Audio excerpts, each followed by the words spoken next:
It's just like all the other modern conventions. We have got a whole bunch of polls just as this convention gets underway. So let's take you through them. This is the one that got the most attention today, I think, from our friends at CNN. They had a poll come out that showed Joe Biden ahead of Donald Trump by just 4 points. This is the closest it's been in a national poll in a while. Got a lot of folks saying, hey, is this the start of a new trend here? Well, again, a bunch of new polls that came out. So in addition to that CNN poll that came out in the last 24 hours, we've got our own NBC News Wall Street Journal poll, a different result. Biden by 9, a much more solid lead for Joe Biden. There's also this, the ABC News Washington Post poll. They have Joe Biden ahead by 10 among likely voters. You take a look at the CBS News YouGov poll. They also have Biden ahead by 10. And then you've got as well the Fox News poll. Came out a couple days ago, but it was actually in the field the same days that our poll was. They have Biden by 7. So suddenly you have 5 different polls out. You can clearly see that 4-point lead for Biden right there. That looks like the outlier. The average of these most recent polls is Joe Biden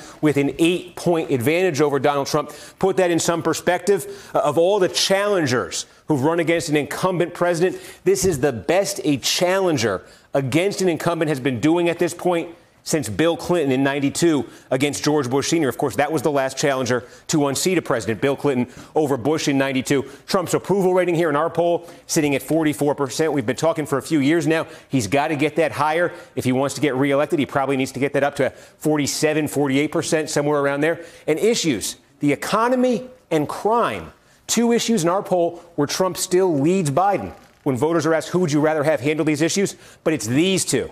The coronavirus, look at that advantage for Biden, and then race relations, look at that advantage for Joe Biden. These 2 topics, these 2 poll results, they seem to be driving things right now. You ask why Biden's ahead 9 in our poll, these 2 issues seem to be the biggest answer. Steve Kornacki, the metric of cares about problems of people just like you tends to trump every other axis around which presidential elections are decided. It's just stronger force in determining the outcome than strong leader. It's a stronger force than any approval on national security or economy. I have to imagine that the president's stewardship of the coronavirus or lack to steward the coronavirus has hurt those numbers. What do they look like in the most recent polls? Yeah, I mean, that's what you're seeing. You show this coronavirus number. This has been steady in our polling here.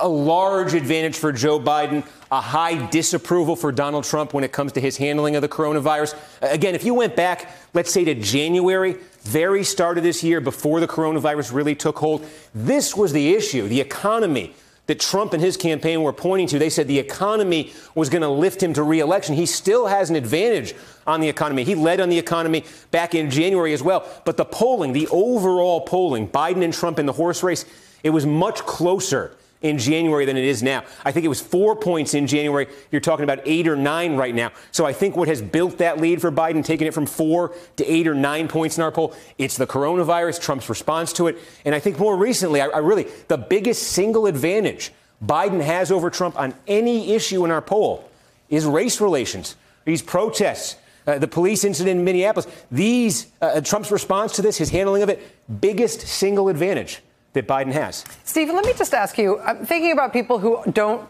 pay close attention to politics, who sort of only start to tune in after Labor Day, or maybe they pay a little bit of attention to the conventions, but they're not junkies for this stuff the way that all of us are. What do you say to people who are like, yeah, after Clinton, Trump, I don't believe the polls anymore. We all got snowed by the polls saying that Clinton was definitely going to beat Trump in 2016. Now we shouldn't trust the polls. Trump obviously talks about that a lot whenever he sees poll numbers that he doesn't like about his own standing. He says the polls are always wrong and they always underplay what his real support is. What do you tell people when they come to you with that kind of objection or cynicism? Yeah, I understand it, because certainly the talk in the run-up to the 2016 campaign was that Clinton had such an overpowering lead. But let me put these back up on the screen, the most recent polls we have right now. National polls here. Look, in 2016, on her absolute best day, from the spring to election day, on her absolute best day, Hillary Clinton could get polls like this.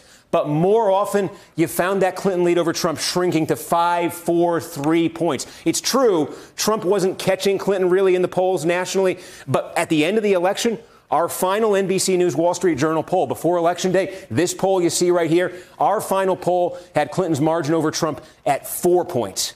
Now we have it at 9. We had it at 11 last month. We've seen high single-digit, low double-digit leads for several months now. Joe Biden over Donald Trump. Hillary Clinton on her best day for maybe a couple days could get up to high single digits. So this is a steadier, larger lead. I keep saying, follow the polling average. Again, we see it's 8 points right here. If the polling average gets down to 5 to 4 to 3 points, to somewhere in that range, then I think you start talking about Electoral College. You start talking about Trump with that pathway he found in 2016. But when it's up in high single digits, steadily, just territory Clinton was not in consistently in 2016. Hey there, I'm Chris Hayes from MSNBC. Thanks for watching MSNBC on YouTube. If you want to keep up to date with the videos we're putting out, you can click subscribe just below me or click over on this list to see lots of other great videos.